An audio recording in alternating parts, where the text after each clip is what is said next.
Hello everyone, Escreal here, and welcome to an update on the Escapist Reality round the country motorcycle adventure. In this video, I'm going to talk a little bit about the routes that I'll be taking, the tools that I'm using to create these routes, and the requirements that are going into the planning. This trip is broken up into 4 major segments, the various coasts of the country, east, south, west, and north, respectively. Now, we're going to start off heading south because I do live in Portland, Maine, and it is still pretty cold. Yesterday was something like in the 30s, early 40s. So there is a challenge with getting south of the cold weather while it's still cold, but getting down there so that way I can keep riding, and avoiding the extreme heat in the south while I'm riding across it. So we're going to start heading south first, and the general shape of the trip is going to look something like this. Now, this is not the extreme detailed view into what the trip will be.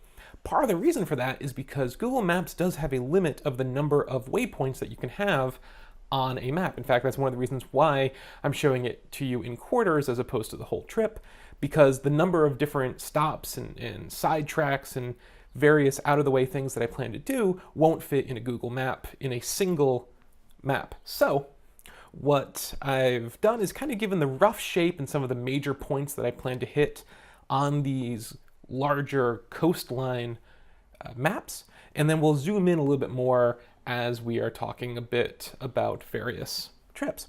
Now, one of the reasons why I also wanted to bring up Google Maps is because Google Maps has been effectively the way that I've done my major motorcycle trips before, when I've gone from Portland, Maine, down to Philadelphia, from various points in Massachusetts out to Indianapolis, to Chicago, to Pittsburgh. I've done these trips all with just using Google Maps and using the feature of avoid tolls and avoid highways, because generally when you're on a motorcycle, it is way more fun to do it when you're just taking back roads. So this trip is intended to be almost entirely avoiding tolls and highways when possible. And I immediately am going to be breaking that rule. Well, semi-immediately. On like day 3 of the trip, I intend to break that rule because one of the areas I want to do is I want to travel through Rhode Island over Newport and Jamestown. And in order to do this, there are tolls. So day 3, I intend to hit various tolls and kind of do state highways in order to get over the bridges, technically. But mostly this is going to be avoiding all major interstates and all tolls whenever it's not like an absolute must. Like I'm not going to, like I literally can't get on these islands without paying a toll unless I do something really crazy, and day 3 is not when I intend to do something really crazy. That's like day 72. Now, I really want to do something really crazy on day 72. Someone hold me to that, remind me of it. Now, so this is the rough view into it, but Google Maps, even avoiding tolls and highways, doesn't give you the best experience when riding. It gives you an experience. It does help you to avoid highways and tolls, but it doesn't necessarily take you along the best routes or encourage the best routes. For that, for this trip, I am trying out a brand new tool, Rever. Rever is an application that I came across while prepping for this trip, and it might be amazing. It has the potential to be phenomenal. I hope it is awesome. At a minimum, I am incredibly excited to give it a shot and try it out, because as I started to scope out the start of the trip, I'm already in love with this app. I intend to use it thoroughly throughout this trip.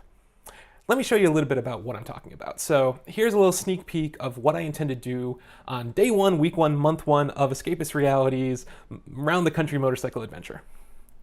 So the whole trip for day 1 is going to be 198 miles, approximately 6 hours and 33 minutes of riding time, which is different than the actual time it takes to do the whole thing, and has a few other interesting stats.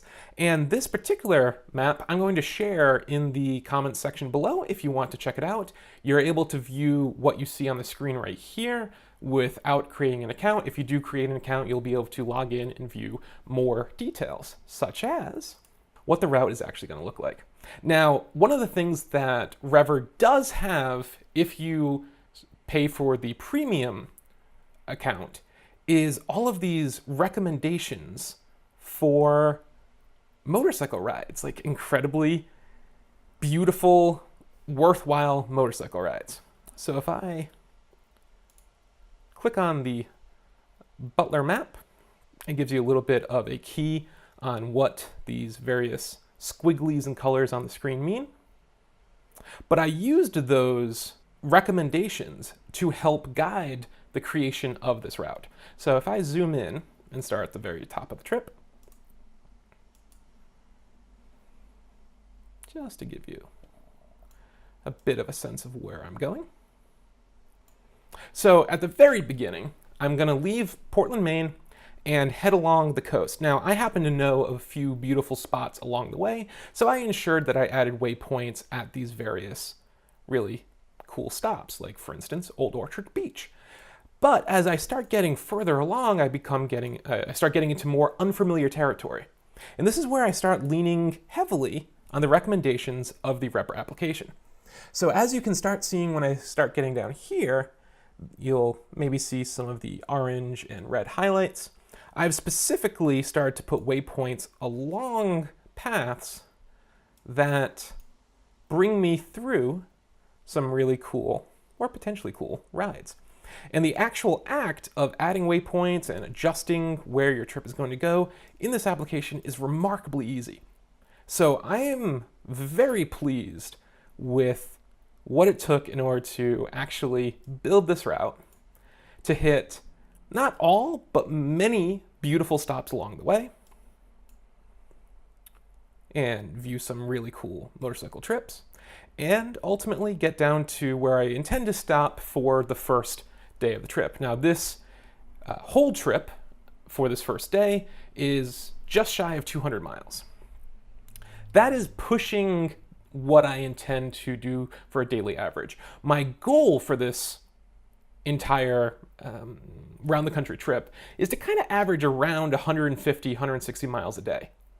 The reason for that is because on past trips, I've found that when I start exceeding 200 miles a day, it starts to push into what becomes uncomfortable riding. At some point, your body is just like, hey, this became less cool a few miles ago. When are we going to stop for the day? And when I exceed 250 miles, it's exhausting. Like that, there's an exponential peak of weariness that happens on the motorcycle after a certain point. And because this is a marathon, not a sprint, I certainly want to try to keep this at a sustainable level. So the goal is going to be approximately 150 miles. This specific trip ends visiting family because I want to start off the trip visiting family. So because of that, I'm not going to end like 50 miles shy. I'm just going to finish going down. But that is the first leg of the journey. Now, for each day of the trip, each motorcycle ride, I intend to have basically a Rever ride planned out. And as I go along, I'll share these out. There are going to be side tracks that probably aren't represented in these maps because, as I mentioned in one of my earlier videos, if I see something shiny, I'm going to go look at it. But for the most part, this should roughly be where it is. And the start point, end points should be pretty consistent.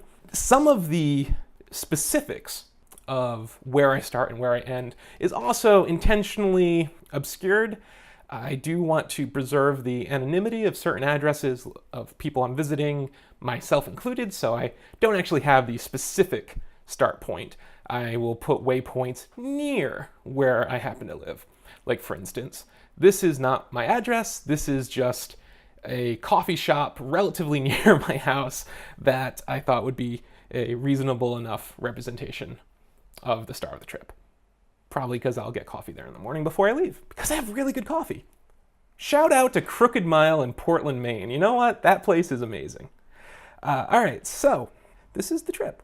And those are the basic requirements. I'm going to try to hit at approximately 150 miles on average a day, ideally never exceeding 200 miles in a given day, or if I'm exceeding it by only a little bit. The routes that I present will probably have various side trips, especially when it starts to get things like stopping for gas or food or whatever. It probably won't be reflected in these maps unless there is something incredible that I want to add to the route to share. We'll see how this develops. But I do want to give a shout out to the Rever application. So far, I am extremely enthusiastic about this application. We'll see how it holds up, but this is an application that might come with me for 10,000 miles this summer, so we'll see where it goes. The one other thing I do want to mention is that the start of my trip, the official launch date, is intended for May 1st, weather permitting, but it should happen. I think what I will intend to do is, when I leave, maybe do either a tweet to announce the launch of my trip, which you can follow on Escreal Tweets, possibly an Instagram picture, which you can follow on Escreal Photographs, possibly like a Facebook Live thing, which you can find at Facebook/Escapist Reality. But some form of social media will probably announce the trip. I will be using my GoPro to record the trip, both actual riding footage as well as stops and other things. I will be editing it along the way. There's probably going to be a few day delay between when I ride and when I get it up online, especially depending on my availability to internet. But we'll see. We'll try to get into a cadence, a regular cadence, so you can come along with me on this journey and sort of see where I am and where I'm at. If you are watching this and you would like me to try to stop along the way, please let me know. You can shoot me a message. If you would like to host me for a night, I will probably accept that. At a minimum, if I'm passing through your area, we can always stop for coffee. And I will also accept just online enthusiastic encouragement, because all of it's good. Anyway, that's going to do it for me today. I hope you enjoyed this video. If you did, please click the like button down below. If you're interested in getting updates of further adventures, please click subscribe. And if you have any comments or questions, please let me know down below. Thank you, everyone. Have a great day. Have fun. And I will talk to you later. Bye.